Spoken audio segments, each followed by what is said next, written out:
tefo ebenya de akwakodi ho anaase edin ene wo nanso so eni ho ehye nipa da sani ebetu akwawiem ene onyankropon akwatena democracy eyema bibifo anaase enyema yen kwasi broni trim popa ene sentia wade vaccination eba abibiman mu na family plan so mpo no ehye ben ana kwasi broni hyehyeye ewo krom entia wade etoa yen eba ne sen ana gay ati atese ewo wiase afana nyinara ene wese illuminati ene wese freemason ene wese sumwe mu ni nyinara ahyase firi he no broni trim po a wade sane ma we nyinara eba no de abibiman mu anything we entram so hwe wake up Africa kwasiada we ni kwasiada bia awia dumienu ekopem awia no mienu live on Royal TV eye dwumadi a ofa poku danko ye executive director edema freedom mind movement ene ofa Israel Nkroma a eye coordinator edema freedom mind movement no ebeka me Kofi Kumi ho na yesim konwa na madi dwumadi e wo chiame na ensem bia tise no ye gina twekronkron so abakosem ene ntwere ahodo so na ide mo hunu ba bia obibini ufiri ene mu a edro ene soma wo sombo na mabrofo sisi a che braso se call together trend kaye no etumi bam ne no ana hyase o freedom mind movement dwumadi e friend say wake up Africa dwumadi so braso say ye fa dwumadi live on Royal TV so kwasiada we ni kwasiada bia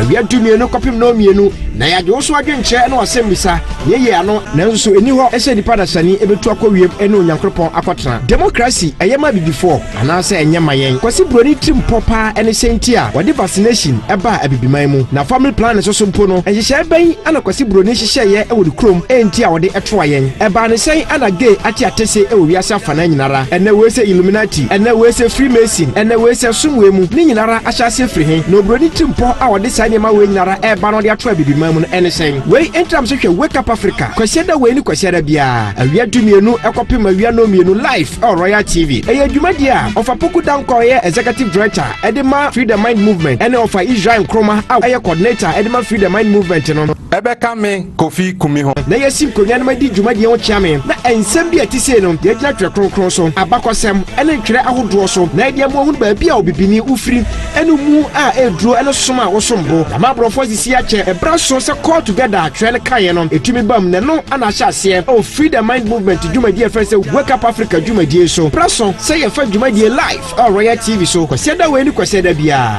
awia dumienu kopim no mienu na ya jo so adwenche na wasembisa ye ano e dia ma wake up Africa abibiman moma yen sore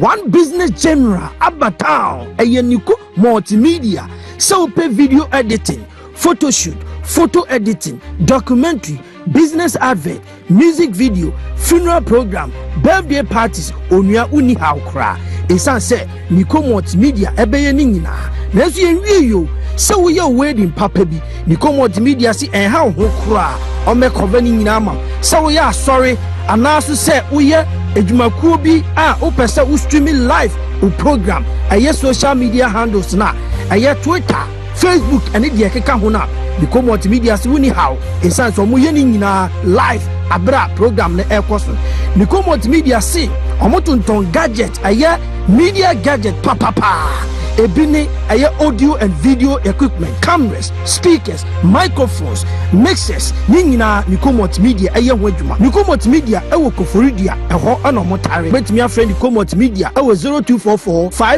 549107 aye Niko multimedia the media general our town. Thank you.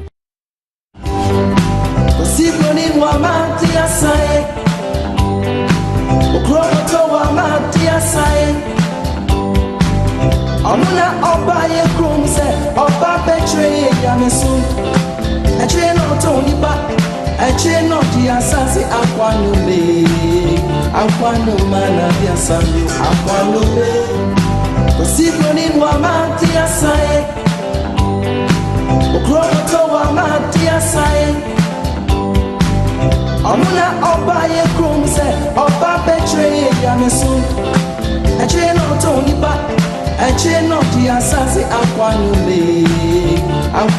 mana dia sanyo akwanu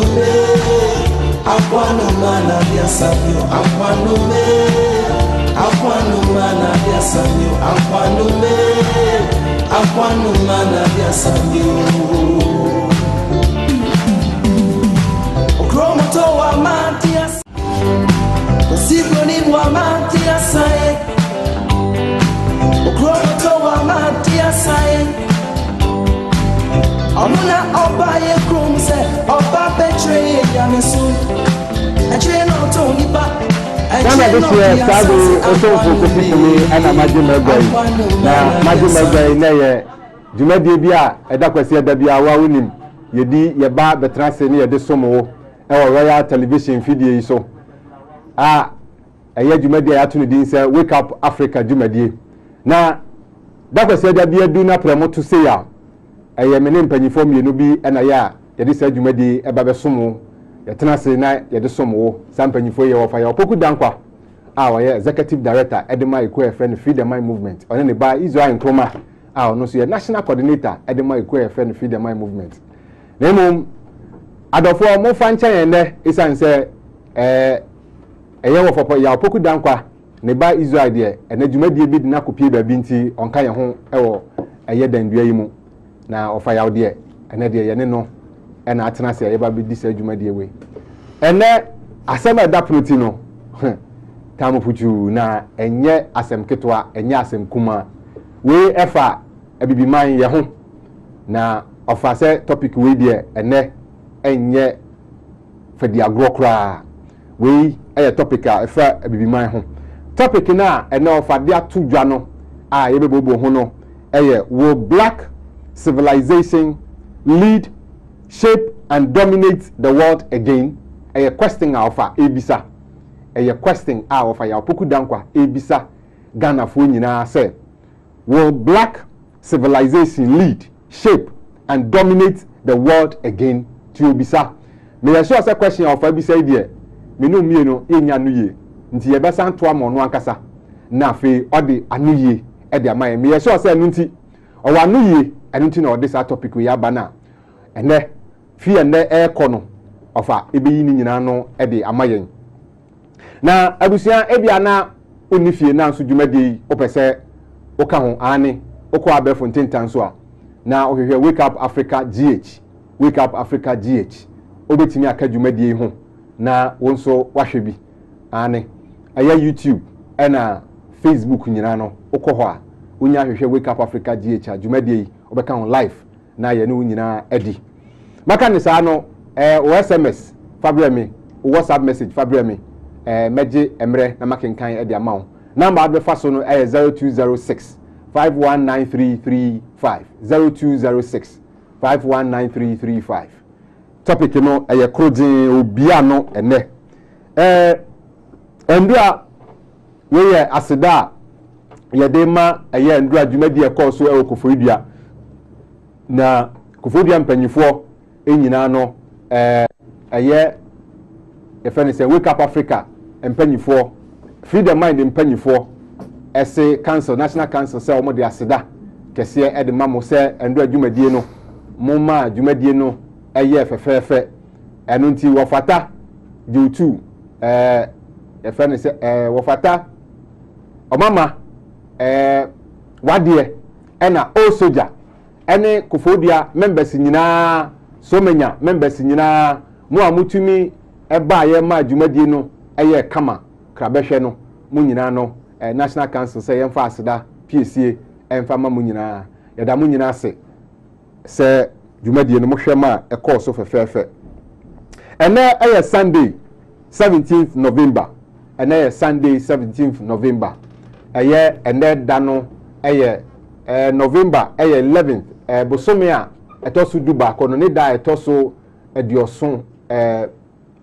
edunson yes ne da etoso dunson ene na visitation be baso eye na wotwe sene no Saturday we yanimi enti memenda we yanima ebai visitation be baso e wa shaman nti ashaman panyifo nyina no mommoaboam ho na Accra e fa class na fi Accra ne de aba eye ashaman anunti baby a dwumadie no ebe koso no eye Kpon Katamanso Timber Market Kpon Katamanso Timber Market hwa ena dwumadie no ebe koso anunti ebia na opasem bisa bi upe nchechiremu bia ofre number ye 0248 377556 0248 377556 ofre sa number na nchiremu bia ho no anase ebia bibi wo ho a opese wo hu a mepacho number yi pusu a obchiremu bia no onsa ebeka Accra enso me bom nka ye se ne yete ne se organizer se mo amonti ase se kona ye kono ye behiem ewo eye ka okudi isan se me se ba bia ye kono ye mududo na enim ho eye shaman ba bia ye kono eye kponkatamanso timber market ho ara na ye bedi isan hyiam ibe koso kponkatamanso timber market honom ena sa dwumadie we ebe koso enu nti Accra ye nyina ye be mo den obi a wotemi nka bia no ye behia ewo eye ye head office ka okudi ha na ye nyina boya no ho time no eye 10 o'clock na dwumadi ni be koso 10 pepepepepepe na dwumadi na hyase enu nti Accra 8 na obiara apiem ewo ka okudi 8 pepepe na ye 2 eti obedu ka okudi after 8 a obeba no Accra na ye kojawo na ne gye se wankasa opɛ okwan a obefa so a obeba aha ye nyina hyiam wo ka okudi a ebeboa yen na afi ye nyina fa car baako na ya organize car baako na ye nyina tumi akọ se ne be ya kwan no be ya easy na yira ebia emmem okay maka ne sa wie no afi men ko fa ho na men na nadi na afi dwumadie no yemfa into house over fa so mo akwa ba Kofi mi je so me gidi se bibia e boko wadaruma e do ba ha na asesa na se aniji aba papa we de yewura amankwa yes CEO we de Accra wadwen ye ho ama aniji aba ye ba ye hu sa homeka foforo kra yu se ba bia no wiase na nkasa no wonya de foforo bia de homka bi ebrewo ha nti we de yewura amankwa CEO ba ko pe ene de Israel bia mi se ka Israel ha anke ne de obe ne de nke be doso ha we de wa ma ahomeka no abayi pa na nanso so oye ne sa no e de besia new topic a ofa e de abeto bama ne so eno nti ofa we de minim se sabri ba bi ye du no abusua ni nyina no edu kwasi adab sei na premoto a na obi agina konwa na adofo fra adofo na adofo fra adofo se ne be ya aha ene ye ginyansa ginimdie tase efa nimdie ni nyansa ewo eno nti abusua ni nyina ye krado be se mbe no ofa meja adwumade ndi amawo Kofi edase yo ye di kan be tia ahwefo nyina ahwefo eje wo so ozo mo fie mo hu nsakraya abaha ene background no kwa no background se ni city no ni nyina ekoso no sa ejo se ni se mresesa na so asesa bi na chese wo hu anim kan ko na ni ene the topic na bi share say last week na kan say ye de Jesuit 177 no abawie na enemy text we ama of atano enemy say 2nd December 2023 any share Jesuit for program na say oh okay time I we November ya ni almost 1 year na Jesuit accept no e ba na de tia 3 months ni 3 now calculate how I do 2nd December and the command I start the program on the Jesuits. Nti we dey abaye na ene de no de ya se bisa kese de nti aye kasa ni se yensem a ye fiase da na di be ATS ko ye ba TV so aye kan yensem na ni ya ni se e pesi ni bisa se aye bia no ebi before be sa ba be di wi asesu bi mu ana bayanka no say ke kan nsem ani akeka question kesi of amanfo bisa pa o entin pempen so a ye du enani efi se emre no so se your work running ye disa topic iba na be tu anamo a ye betu no enye ewiase ni ndie no ye de ba be hwe ewiase ni ndie a ye de hwe no esuku ekoye ni ndie a ye nya ena sese kwa Africa ye koye dimu a ye yobodo broni na so yedim se broni civilization be hwiase a ene ono nko na hwiase oni nyina na hwiase na mesa na ogba ade ahihye do enti die be na wommu a ogba ade eni ehun se before be saba bi give asu bi titu se mpaibo kasa bi o can say as it was in the beginning, so shall it be. So shall it be in the end. If it is a black man, and the a black man. Offer answer. We do offer. Everything offer my answer. Never. Or say I shall say no. That is so called bako se moi. Na bini ena na wiase no hye nsa. Na no na aya ya ka say o hwe tama na before di wiase so a na wiase no how enim say yo na mane na nyese. Na nso kwasi kokko be fa ya o take you over ne de ne yehu no. Eno na na offer say Bible ana say obo ade nhihye yemu no awiye bra ya dumu osama yehu say eye before ena samba be because bruni civilization no eba na wiye ofa ama enti no eye bruni civilization so a yesua no ena be sa de aba. Okay. Ono de o hwe ase a ono nyina na eko. Okay. Na nam say yewo obo ade ni ndie ansa na yewo wiase nso ni ndie no de be fa ebe ni asaba be die ni mu no eye obo ade de.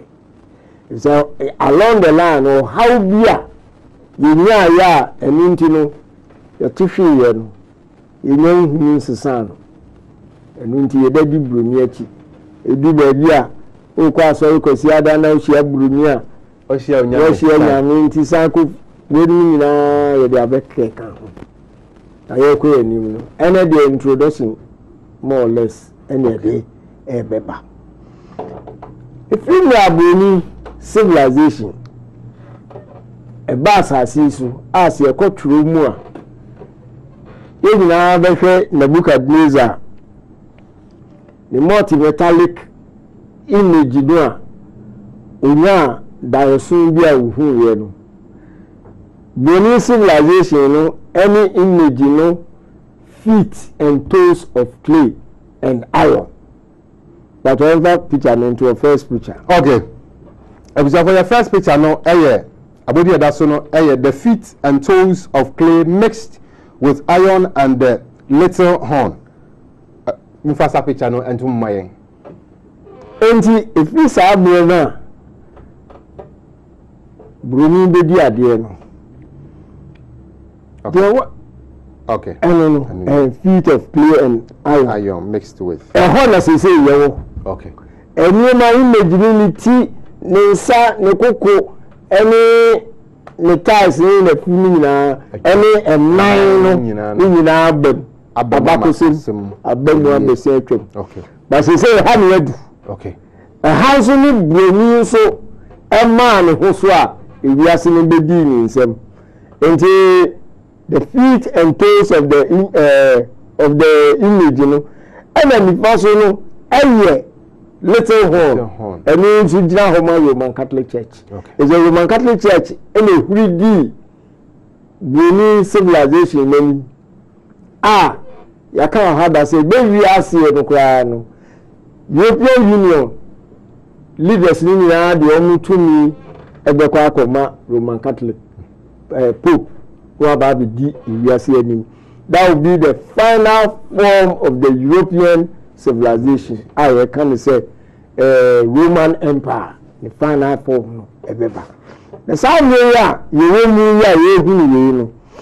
Emma, you say if you say about no, you distorting every day.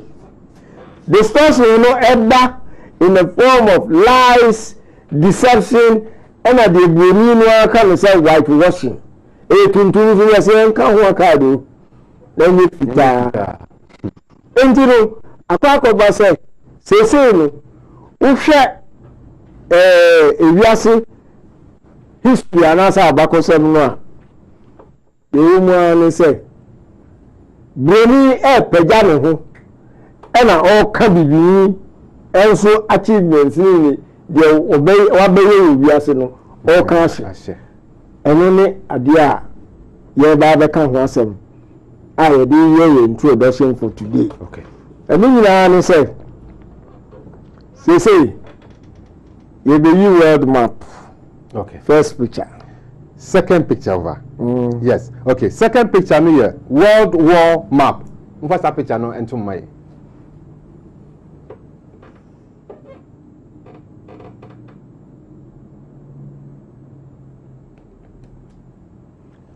map wey there's everything inaccurate about it. But there's so much deception about our map. Okay. I've been here about breaking it down. Okay. I've been here about Marco. Next picture. Next picture no map 1. Europe appears larger than South America. Move us a picture into Somalia. Move here in Europe. South USA 3.8 million square miles. South America the only say 6.9. And so the size of South America na Europe. One is so. Like I say Europe no so. Europe no so. So Europe only 3.8 million square miles. That's South America. Ampa 6.9. No. And so geography atlas ebinumu dia bo degrees geography ebinumu dia we bia so who say fort wo ho ampa because 3.8 no cross to 10 6.9 no see then the second banisa now so education mu no yade atom kwesi koko next picture no map 2. Greenland appears to be larger than China. If I tell you first picture into China is 3.7 million square miles. And Greenland is 0.8. And so the sizes as so chain China 3.7 no. Of another will be a new. What is it? Nema ye ko school a ye dey bo degree ampa eye nyina so no offer. We have never in every way say you bedwene ho mpo da. Yanko next picture. Next picture no map 3. Or say Scandinavia is shown to be larger than India. Hey, is it the ban is picture no Scandinavia 0.4 miles square miles. Never to India. India na 1.3 million square mile. And so we say na India na 0.4 ni momu no aye kese ene of ade ma ye hu we nyina ene say basa ene ye hosa enso ye hunu ni nyina ye bruni wa yama onu ba bi ote no aye kese ni nan ka Africa de next picture no map 4. This is not compatible with objectivity 2. I said this is not compatible with objectivity. 2/3 of the map is taken up to represent the northern hemisphere, while the southern hemisphere is compressed into the remaining over 1/3. Equator no ebe abano into so emaye. Equator ni na eche ewiase ni mu into northern hemisphere and southern hemisphere no. The northern hemisphere no. And I'm saying na kwesi kokko tie no. Aye kese pa. Aye kese. 2/3 e was ro e na hwe 1/3. 1/3 ni mu. And then the southern hemisphere. Ya giwe ya tum. How can it be? Scientific age ya you na wo chimo afa we omo ye geography ni ade ni use power nobody question it that's why many years say before civilization e be san ba bie mu a yan ko next picture next picture no map 5. The north appears to be larger than the south. Move us up picture no into so maye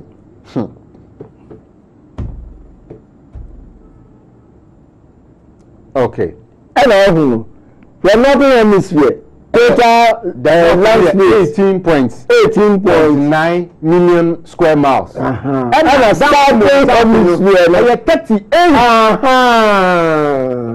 And so no mo na ye draw program no ye draw line no e ye ketwa and na obroni kro no mu na ye northern hemisphere ye me kese se omo so enti obroni ba na be ka che obibi ni se ofa mo ndo so na mo asa kitua we na ya dia family na professor family one we dey my any was south no that professors nyina agya obi agya educate you school catch your school for kola no kohwe that is what we are since abruni civilization gbaye wagye ma ebe pagya no na ma no ho na wo de ndie watena so na tambia na obre wase no so ya di atom you offer abebe nyina ya hwe di ni Africa kwesi bibini another map 6 I see the Commonwealth of Independent States formerly USSR appears to be more than double the size of Africa. Simple. Move us up to Somalia. And I'm Russia. Land space near say 8.6 million square miles. And Africa yes 11.6 million square mile. And so Russia the end of the Adam and I say trauma reading education for we be another of us mujejiriji munhwebi na mubekọ so yusu a mujejiriji for by of us munhwebi education professors mujejiriji mudu we na titi wo ya education mu mukọ university ase ya na mu kirekire e wo ho enti bibia ni Africa me kai say Spain woman ambassador bi mi say so atenti o enze bana no ko asem o kan ni say before say jai awududu a ye be jai migration and the opposite tell say won sa security away e na so mu nko so nti no and the man too quite time bia ade which is blatant lie. Africa land area 11.6 as again saying enti say no yahunu di kind first lies and deception abi we call whitewashing. Okay, so yeah commercial abuti omo ye commercial and I say womo extra beauty ehun ne manema no whitewashing boom especially say African American images. You will picture never. You very touch digitally. Send your skin will be whiter. And that's answer. This area you heard you wait me upon home chemically and send you do about the cover of a magazine. And yes, idea. Hey, we were day. Then farmer. Then the next picture. Okay. The next picture no people special double issue Beyonce world's most beautiful woman. Move us picture no to somebody. Beyonce. As we be new black American. So you say as a magazine cover now all back you know digitally no you are retouching the skin no send your beba as you say ubi and you only any white images na work from difference be na skin difference be any offer and you answer na be magazine any new amba no is a dano we tuntumu a e be dano fita between you no kra no ya sesa ni nyina wa ya mama wa kwada no so any dey ayi ya between you no so also yamfa chemicals I retouch ya any message say one kasano want to mean you need pursue away because before you don't care textured hair kinky hair and what to say you a cane yeah but then we are no and then say a person European hair and the standard for every woman you know. Let's see a criminal street. Next picture no abebi daso no sisters don't go to the salon to get beautiful, they go to look like white people. Move us picture no ento so my salon ba nyina no enye se ma no kwa akopa ahofo ho yekosiesie ho mo maba na mbobu no sanya won se abrofo sisters ya won akọ salon no e de be no ye won mutiri ho e na won di akwa see a permu, see a any do in the history. Ghana ha starting no one the hot comb. Where they saw a jao kupotu, where the comb yashim, where the Vaseline, and they are you training now the union people want to say so or by business so near training sound. That was the first step. And so actually chemicals they started say about turning cream. And now I can't no cre and a hammer a more bravo turning hair more. And then I met her I can't sasem. I think a more media dancing. All because 1%. I am free. Well, a person yet to say abrofo. You want me to come or meet you now echo banana. Those are new being combined. Why, listen to this. Natural say, I am Bruni. Sadana, Empire can be African American bar or new Bruni, you know. First video. Okay. Yo, your videos, you know. Videos, you know. Okay. Videos, you know what? First video, you know. Abodi that's only good hair. But some video na kada munjemu mai.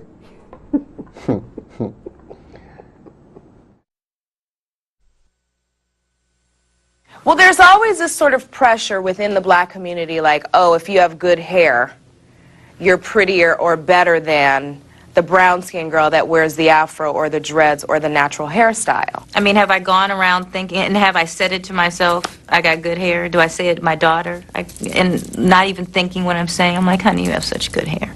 You have such beautiful hair. Growing up, I considered anybody's hair but mine good hair. Like, my mom is white. I'm half Russian and Norwegian on my mother's side, so my mom's hair is silky and blonde. And I was like, why? Just why didn't I get your genetics? That was what I looked at as, you know, good hair was white hair.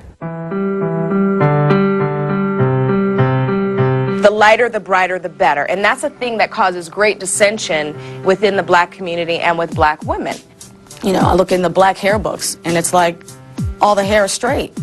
It was a hard, decision in the beginning. It's like, no, I'm going to be strong against all the forces that are going to try to get me to straighten my hair. You know, you look at the magazines, and you want to be that girl, you know? You want to be that girl. And you have this fantasy where you think if they straighten it out, then all of a sudden it's going to grow, and it's going to really move, and it's going to really flow, and I'm going to have this hair.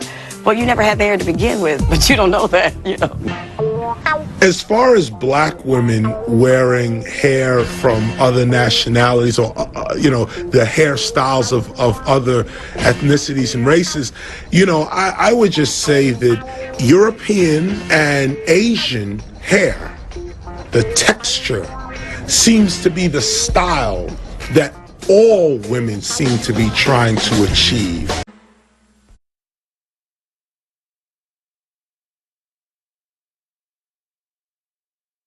Wake up Africa Juma Day na ogusu awuche ene de eye futu ene ofase black or ka before ye ho asem ye trinwi ene ye ma na ye hu wo mo no omo mpebiem obi se ono hwe ne ma me trinwi na ohwe buru ni trinwi na se ne aye na office ni de no nyankopon eye nomye enu ti no na se omo hwe se omo so mbesesa atumi aye enya sa trinwi na oye ne ti se ya na e sheki no enuna ehun video ene ko ofa mpacho me dase enti ye de aye preliminary dia afi ni etiasi abako se mu no ye be say Africa one of the mother of civilization na bibia obade eso odi mani mebia no odi maye so we kra na ha be pii ya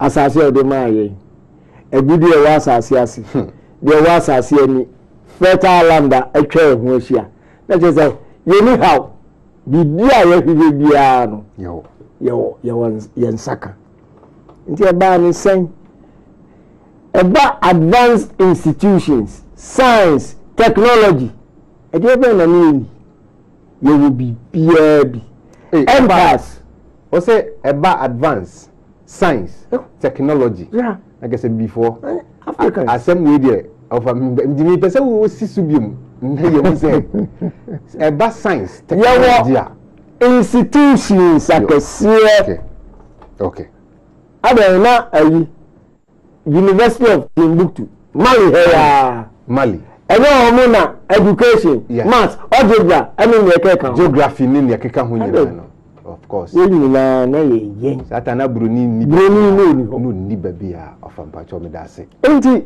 so we nyina ba wo hwe empires old Ghana empire old Mali empire old Songhai empire Kanem Bonu your next picture. Okay. Yo. Your next picture of I say no abudi edason Newsweek 23rd September 1991 the days of empire. Okay. Yo. Mufasa picture no ento somaye the days of empire. Mufasa picture no ento somaye. Okay. The days of empire of Amayan script in the edason na ye kan no. From the Nile to the Niger. From ancient times through European conquest. Powerful cultures rose and fell on African soil, leaving a legacy that amazes and perplexes moderns. Newsweek, 23rd September 1991. Ghana, 700 to 12 AD. 700 to 12 AD. 1200 AD. Okay. 700 to 1200 AD. Okay. An early commercial center, mainly traded gold and salt. Efficient tax collectors. Satan, like I said, you didn't to bois. There's a tax and then institutions are advanced. Just now for governance, structures. I will say you may be winning. I will be crab. We need bad and how I mean, who said your political system. Yeah. Nananum a dear name. One man will be who. Oh, that's Debbie. With the command. Okay. Where the second one here, Kanim Bon. 800 to 1850 AD, located on the major trade routes and known for its sculpture and early conversion to Islam. Nepacho and also ever. The next one here, Egypt, or top one in the canon. Top one here, at the next one here, Egypt, 3000 BC to 300 AD.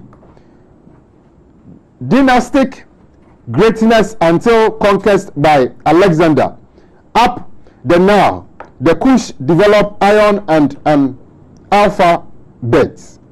I'm going to develop iron and an alphabet. Okay, hieroglyphics. Okay. The next one here, Mali, 1200 to 1500 AD. Okay.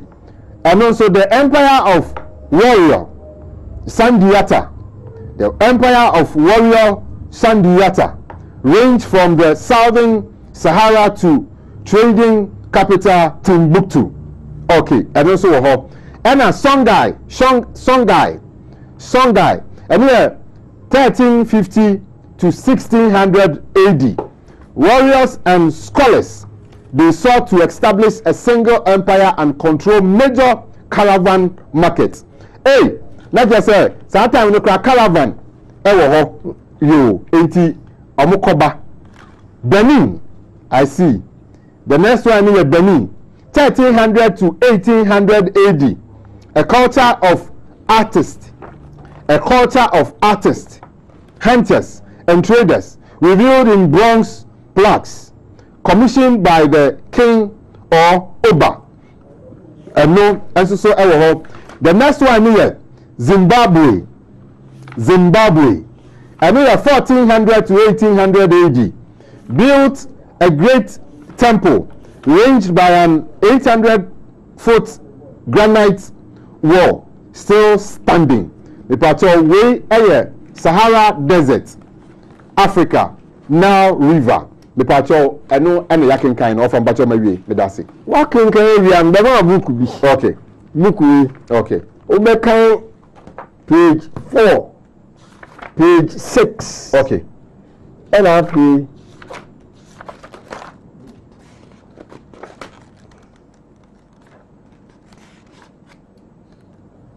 Ashanti region there kakra. Okay. Okay. Page 8. 4, 6, and 8. Okay. My book title. Book title here. 100 African cities destroyed by Europeans. Why there are Sodom historical buildings and monuments in sub-Sahara African. Me pacho we and a book no a title. First page page 4 no. I say, did you know that in the 14th century the city of Timbuktu in West Africa was 5 times bigger than the city of London and was the richest city in the world? I say today Timbuktu is 236 times smaller than London. It has nothing of a modern city. Its population is 2 times less than 5 centuries ago. Impoverished with beggars and dirty street sellers. The town itself is incapable of conserving its past ruined monuments and archives. Back to the 14th century, the third richest places on earth was China, Iran, Iraq, and in the Mali Empire in West Africa. From all three, the only one which was still independent and prosperous was the Mali Empire. China and the whole Middle East were conquered by Genghis Khan Mongol troops, which ravaged, pillaged, and raped the places. The richest man ever in the history of humanity, Mansa Musa, was the emperor of the 14th century Mali Empire, which covered modern-day Mali, Senegal, Gambia, and Guinea. At the time of his death in 1331, Mansa Musa was worth the equivalent of $400 billion at that time. At that time, Mali Empire was producing more than half the world's supply of salt and gold. The part of Yaba 14, page 4, page 6 now. I say, Malian sailors got to America in 1311 AD. Malian sailors got to America in 1311 AD. 181 years before Columbus, an Egyptian scholar, Ibn Fard al-Umari, published on this sometime around 1342. In the 10th chapter of his book, there is an account of 2 large maritime voyages ordered by the predecessor of Mansa Musa, a king who inherited the Malian throne in 1312. This mariner king is not named by al-Umari, but modern writers identify him as Mansa Abubakari II. Those events were happening at the same period when Europe as a continent was plugged into the Dark Age, ravaged by plague and famine, its people killing one another for religious and ethnic reasons. You call page 89. You can Kumasi de Kakra. Kumasi was the capital of the Ashanti Kingdom, 10th century to 20th century. Drawings of life in Kumasi show homes, often of 2 stories, square buildings with thatched roofs, with family compounds arranged around courtyard. The Menchia Palace complex, drawn in another sketch, was similar to a Norman castle, only more elegant in its architecture. These 2-story thatched homes of the Ashanti Kingdom were timber framed, and the walls were of lath and plaster construction. A tree always stood in the courtyard, which was the central point of a family compound. The tree of life was the altar for family offerings to God. Nyame. A brass pan sat in the branches of the tree into which offerings were placed. This was the same in every courtyard of every household, temple, and palace. The king's representatives, officials, worked in open-sided buildings. The purpose being that everyone was welcome to see what they were up to. The town houses of Kumasi had upstairs toilets in 1817. This city in the 1800s is documented in drawing and photographs. Promenades and public squares, cosmopolitan lives, exquisite architecture, and everywhere spotless and ordered. A wealth of architecture, history, prosperous and extremely modern living. Windwood Reid described his visit to the Ashanti Royal Palace of Kumasi in 1874. We went to the King's Palace, which consists of many courtyards, each surrounded with alcoves and verandas, and having 2 gates or doors, so that each yard was a thoroughfare. But the part of the palace fronting the street was a stone house, Moorish in its style, with a flat roof and a parapet, a suite of apartments on the first floor. It was built by Fanti Masons many years ago. The rooms upstairs remind me of Waldorf Street. Each was a perfect old curiosity shop. Books in many languages, Bohemian glass, clocks, silver plates, old furniture, Persian rugs, Kinder Mister carpets, pictures and engravings, numberless chests and coffers. Yeah. Okay, officer, the patrol a year because we have a candy deal ha. Okay. Africa. Okay. If we have a BC. Okay. The patrol and also a blacked out through whitewash. Book muna ye kan efuno. Na ofomaki baby no baby a maka ma say yen kan no. Most historians now accept that the ancient of Anamikan. Okay. Most historians now accept that the ancient African empires of Ghana, Mali, and Songhai were highly civilized empires that developed scientific societies. In his 1864 work, A History of the Intellectual Development of Europe, J.W. Draper wrote freely about the vastly superior social and artistic development of the Moors, more blacks, who might well have looked with supercilious contempt on the dwellings of the rulers of Germany, France, and England.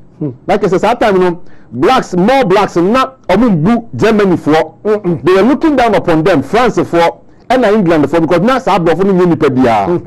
okay, which were scarcely better than stables, chimneyless, windowless, and with a hole in the roof for the smoke to escape, like the wingworms of certain Indians.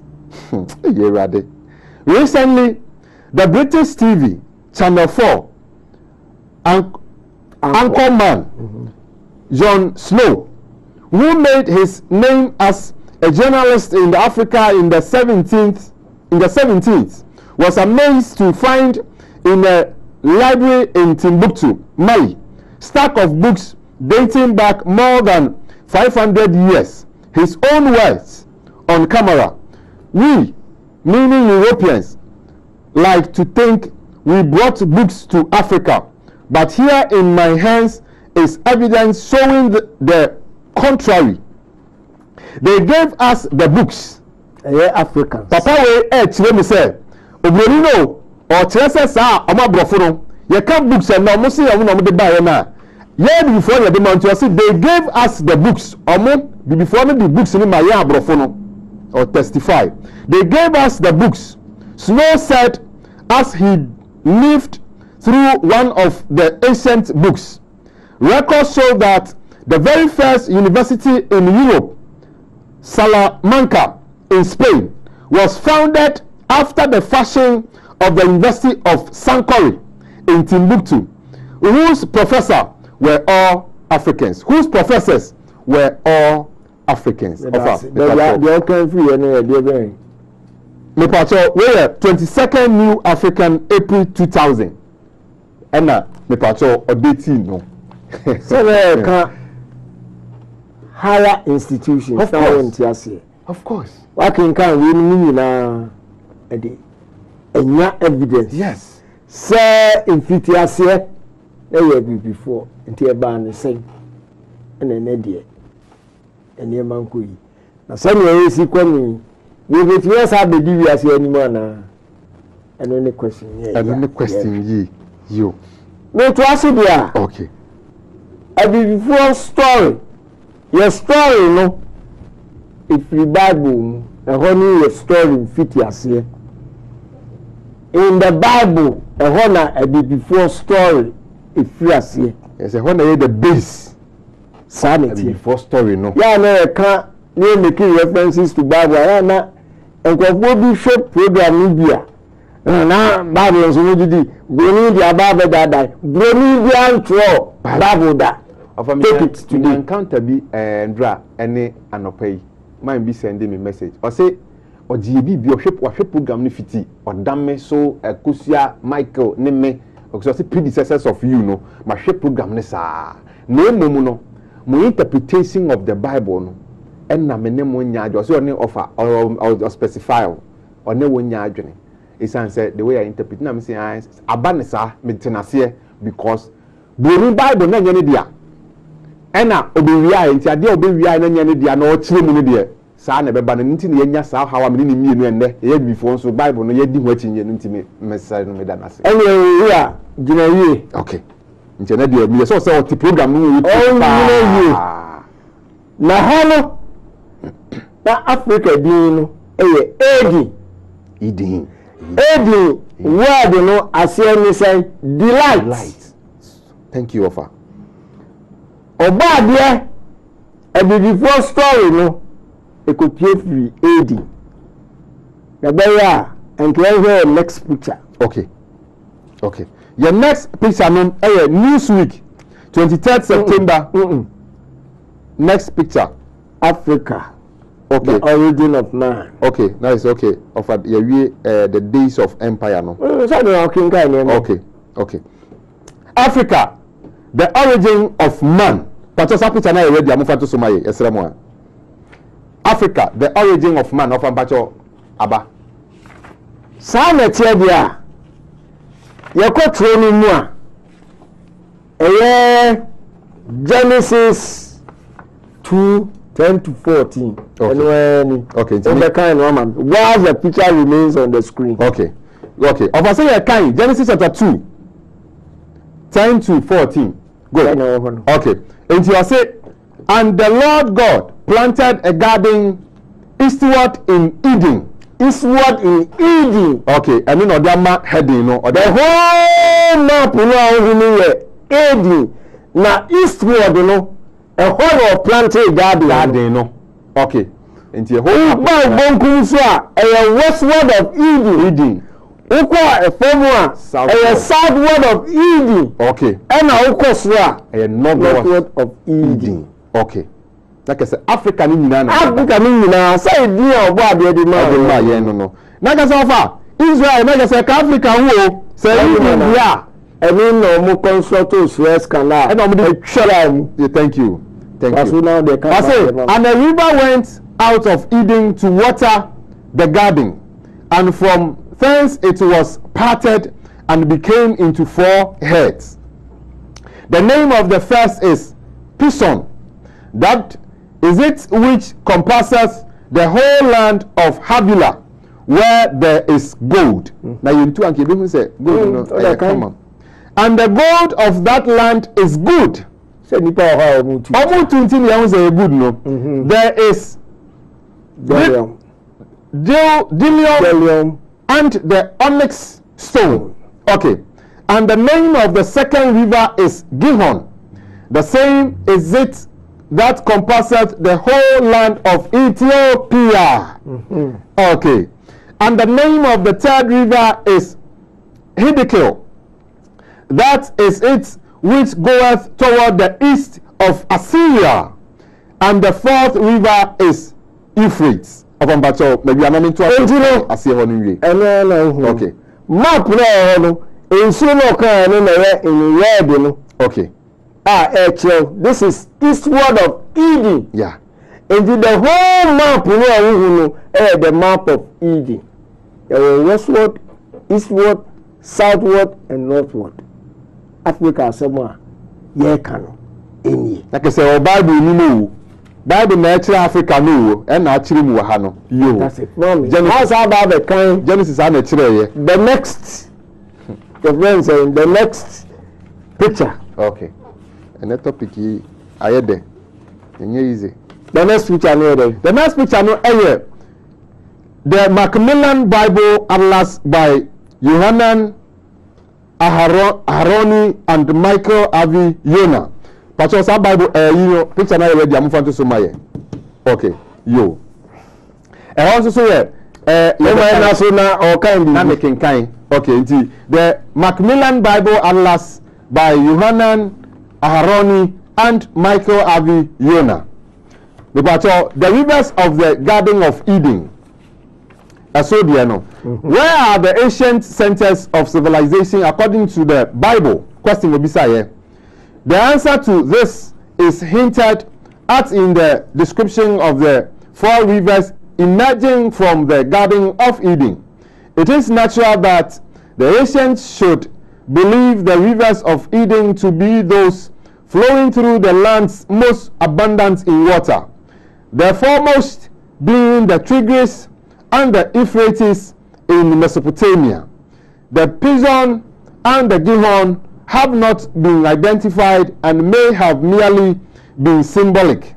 But since Havilah is one of the regions of Cush, Genesis 10:7, it would seem that the two major branches of the Nile, the blue and the white, are intended.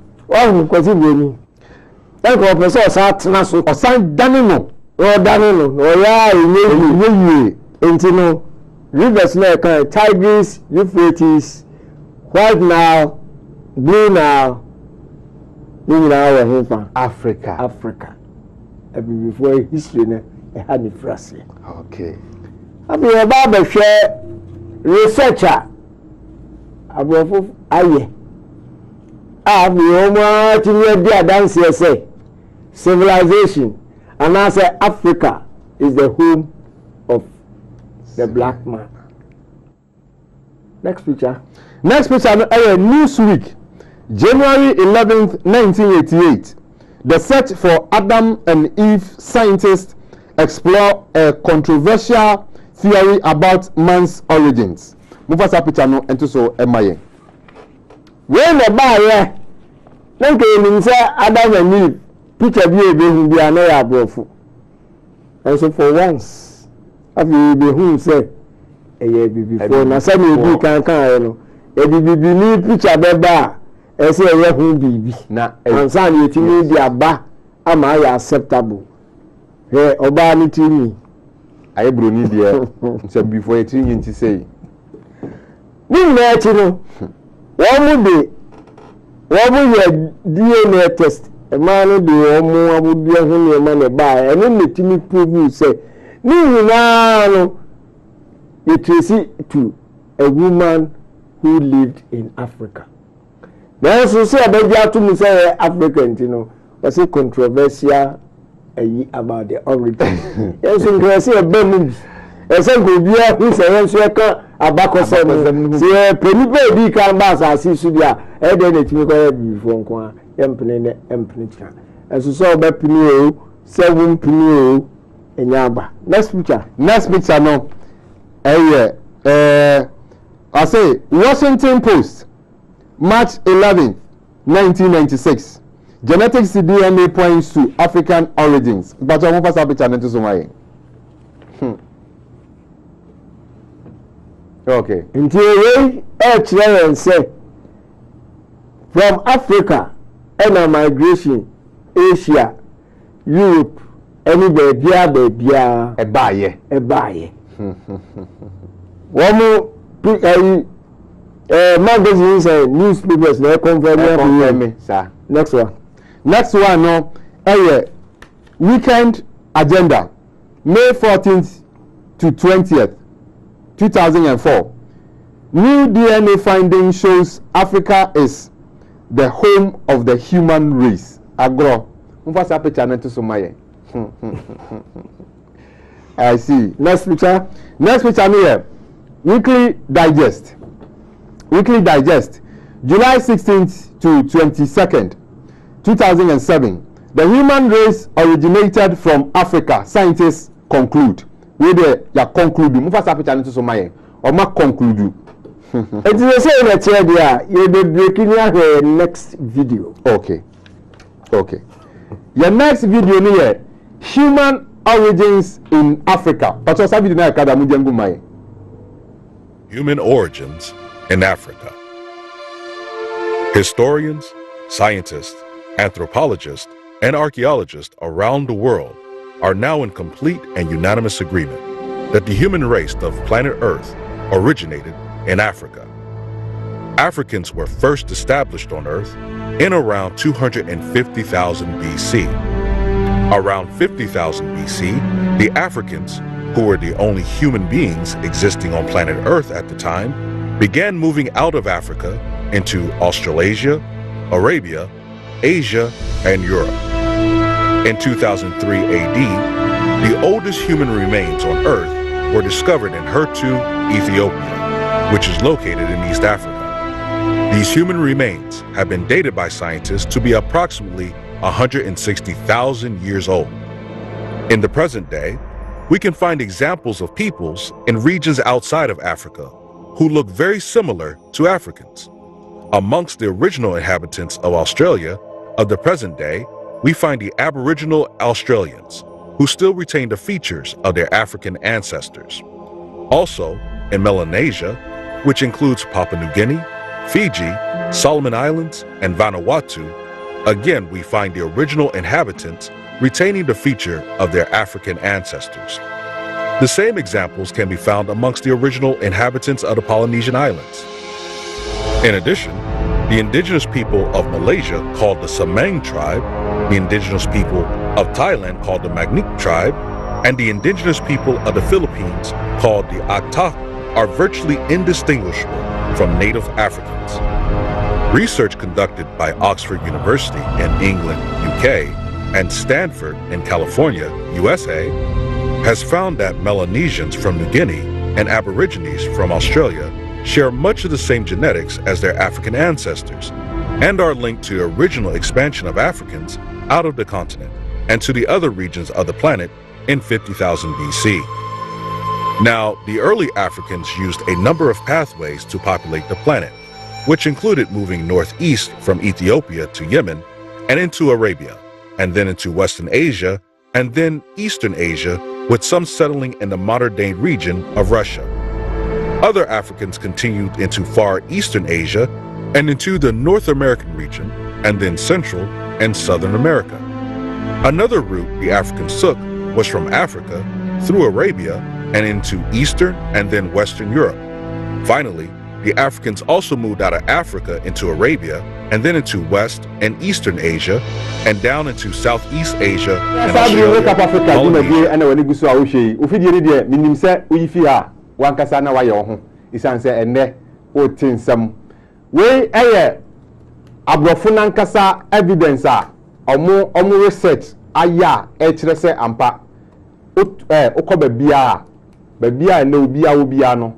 Omo abrofo na nkasa omo fie na ni nyina na ofa mi se ofa be biem de ntia ma omo koye kokko ne yen ni nyina beba me se ya sha ase ni nyina be piem enu nti we video e ko hwe ya dance e tire se ampa human race bi a wa asase su bi ya no Oshase fi Africa no mu nyina no omu fi Africa mu ansa no mu nyina bae eno ye video of ama ye kohweye of ampacho medase afi no owiya na wo kan so ni nya you know onti okay Bible story no fudu in Africa ya mo England ya mo Germany ya mo France ana any other European land Bible mu na no di ono ni nchechire mu na ye nchechire mu watu hogu if they say a before story before na atro any e kan before na betimi atchechire mu yi sa enye bioni and there's no mention of England, Germany, France or any other European land until the late New Testament era. And I started to boom, no other things, scripture. In contrast, Ethiopia and Bible making reference to it over 40 times. Egypt reference over 100 times. Egypt in Ethiopia or Hiva? Africa. And in the African story. Now the European interpretation, your understanding, and a bem so many yadi, and a proverb before. The throne Hebrew cousin, Hebrew is an African language. So I won't take one a Hebrew understanding, and I do the back text in him. No, what you say, who senior. Isitie Bible no be before the troy and then the one go and a brand new ba yes ono the translated version bi ba senior city asia otin be control wadwen no e don trese ono translate troy brand dia ni ho a watro Bible da but ko ba say Womu say womu interpret it Hebrew, it Greek, and a Korean womu. And to send your womu see the buyer, translate interpret translating the Bible, no, and the buyer, a kobasa.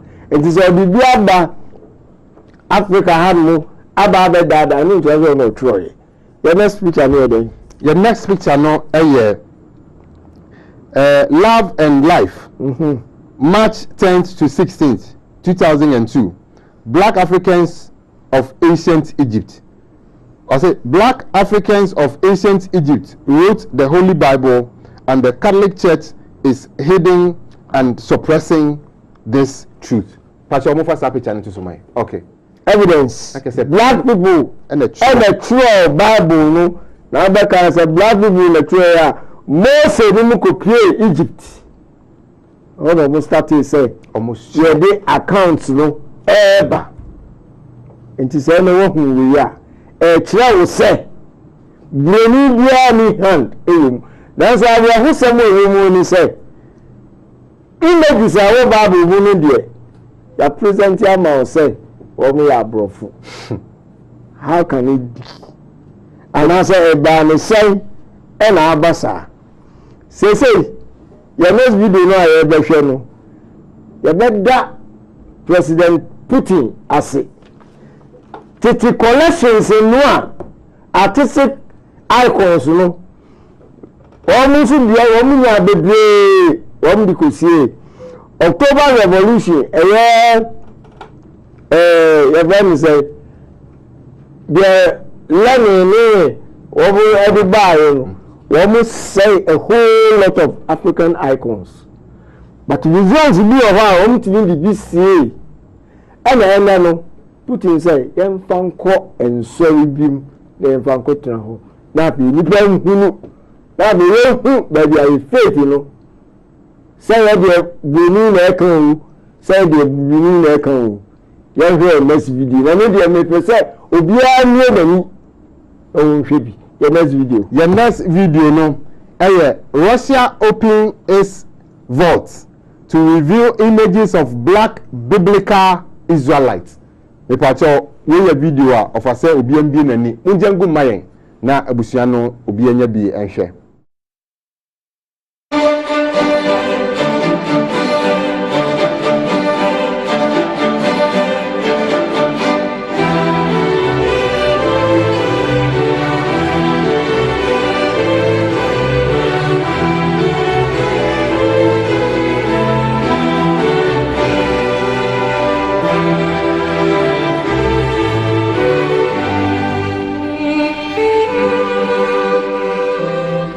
Have you ever seen or heard of biblical icons where Jesus or the Virgin Mary have dark skin, or even Abraham or King David?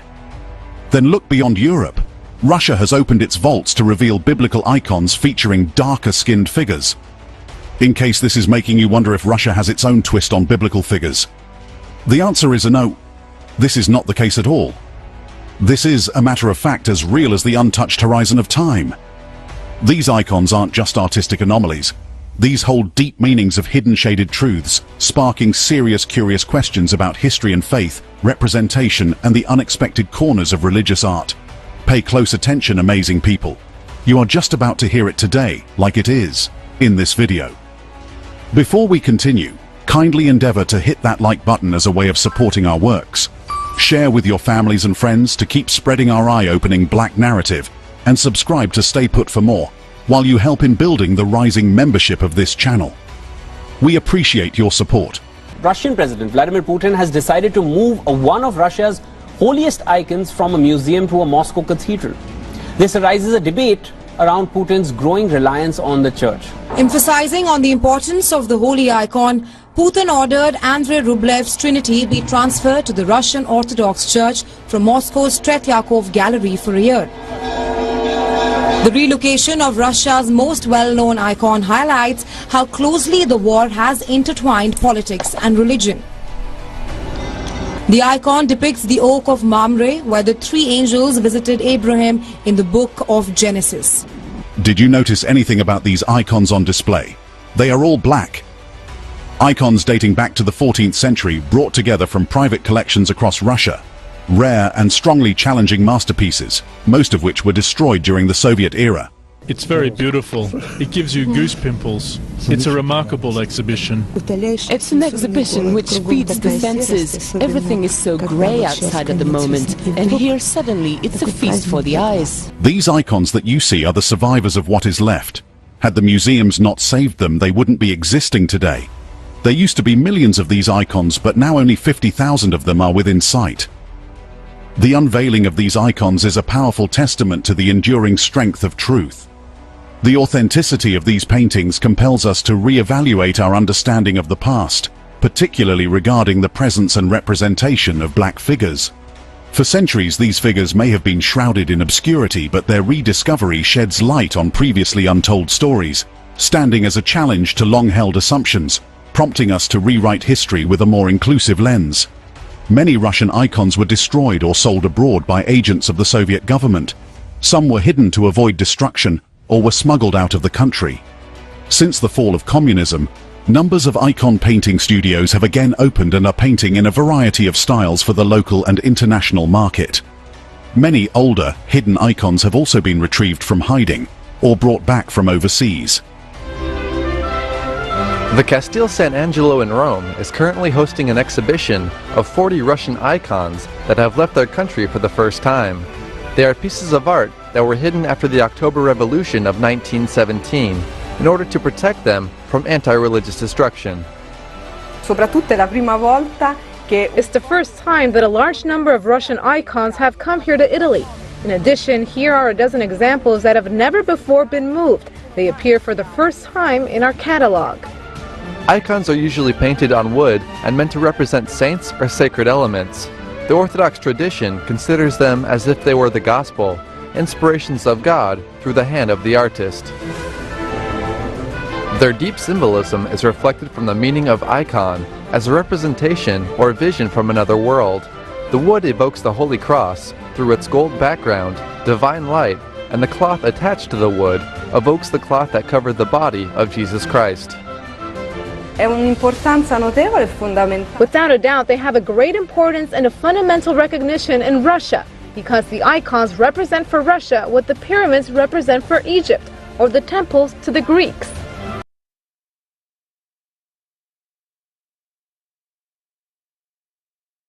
Wake Up Africa, Royal Television video so. Na me ho kura dwiri me. Isanse video am hwe sese ye Russia adansia odi order na di am wiase ho. O kire se ne omo wo millions of images, African images, kire se David, Solomon, Abraham ni nyina no mo icons of Africans omo ba wiase mu omo images na millions of them no omo say ni nyina ma sese aka only 50,000 pe na no kra no Russia sese ono no 50,000 aka no obema wiase nyina hu se ye ka Africans David omo kaka ho ni nyina no omo ye abibifo anu nti no omo sha se dibi ko Italy omo dibi ko other European countries no omo pe omo mpe Ross Putin se ono de o ye ne sa anu ni video adanse ba ko ofa akoyi apia o se ye nyina ye hu na ye hu sa ampa ye ka bibi man ye ka Bible ni ye ka se Bible mu fo ye bibifo na Abraham num ye bibifo Adam o ye bibini enso ka na unya bibini ene obeko isan se ni onim ni se Bible no ye abrofo nti ene se te sadia Israel man me tuma adwesi bibiso Israel man no sa akokofo na ebu no se Bible na ye kan Abraham no ye buru o ye bibini dia ene sa akokofo na omufi omugu no Zionist fo no Askanazi Jews fo na omugu no ene ni nyina no minim se ofa be piem ofa pacho we die me dase ayaye me dedodo no so me dase Kofi endi akwa hu icons ma ye hunu eni pesua no wo mo Bible no eye abibifo endi na yakanda ya besa kan bi se AD 70 ye boy if you have no buy ye betra West Africa eye bia na nka wo mo buy ne ya brofo a enka ye de ni hu wo to mo ye bibifo o mbe kan ye hu ye nyina na tra ha kopum se enam se e twa echi akire obadu nti no nimi bidi echi nti no yantimi hu bibia na de course we dey introduction ni yo okay and introduction agro we introduction asi na ye bi gu ho abi ni ba be bua asem na nka be nyeme okay ene dia ye ni na ni ye wa ni na ni nkakra ni hu ni atrasi ansana etuanamo si eka de si eka na yeka black icons uko Europe and ya bia ya de friend Black Madonna no mami bi ni ba nka ne say Mary ni Jesus yi dark form baby play video we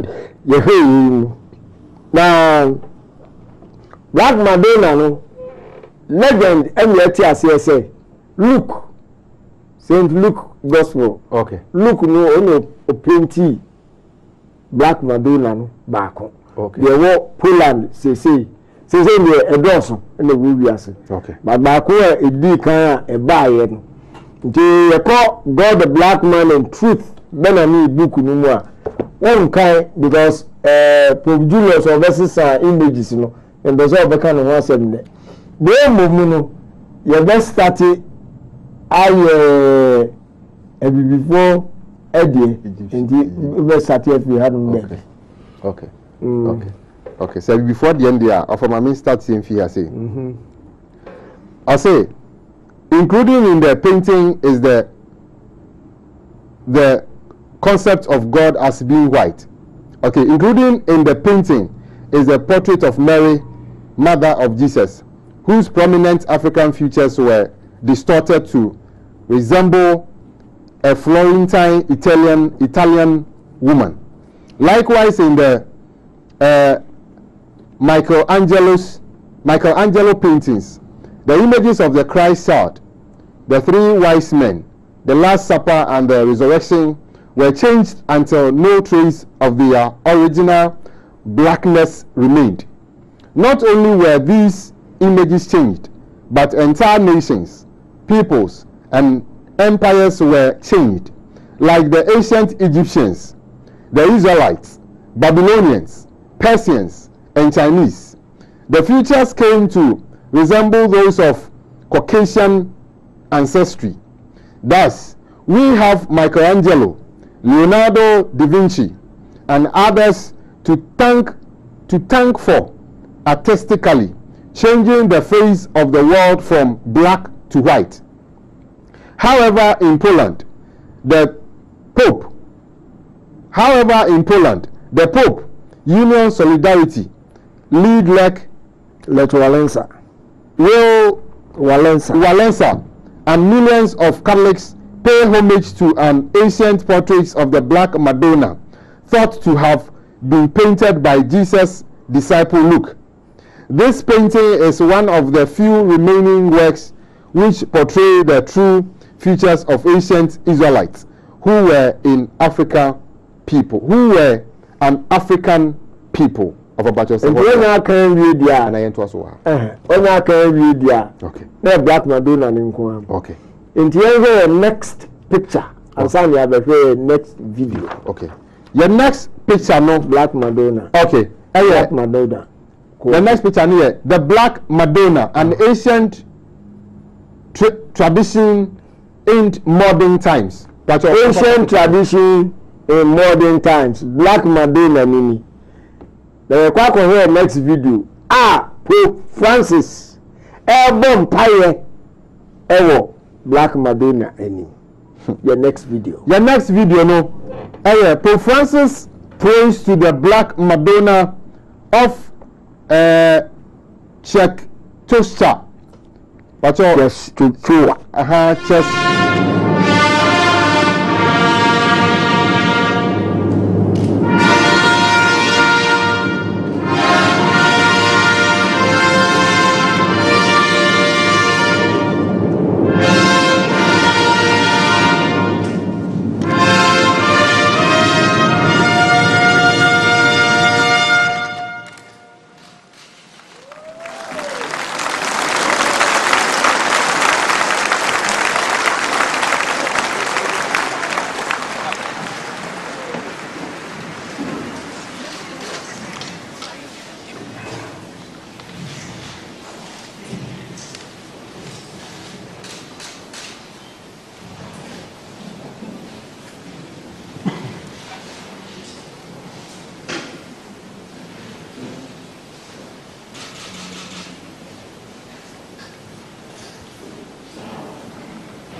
Ogusa wa ni share dwumadi a eye Wake Up Africa na video a wo share yi me wadwiri mi o na mo me question bi a me bisa no say Pope de baby obo mpa ye no ono bo mpa ye no picture na ye Mary ni Jesus no eye black tuntum pa e no mo de mo gina mbo mpa ye na omo de full play e ba ye be pay Africa any other areas no aye bruni enti ada na omo ankasa ana omo ye yi ndio baby ombo mpa ye ne de e bi ni picture na sen ho na mum Ghana ha okọ opa ko Catholic nsori ni nyina na nsori dem bia mu no enye bibini na ho de eye broni we a question am bisa because the way bibini tuntum pa Mary and Jesus nyina picture Pope ankasa Pope Francis onu gina ni ma oye ni prayers a o hwesa na why serious na wa ni ye ayi na ka say enya agudie we asema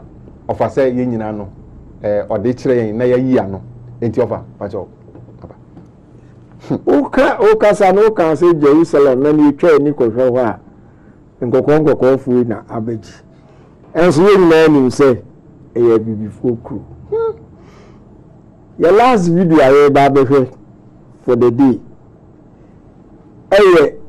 the oldest video announcer from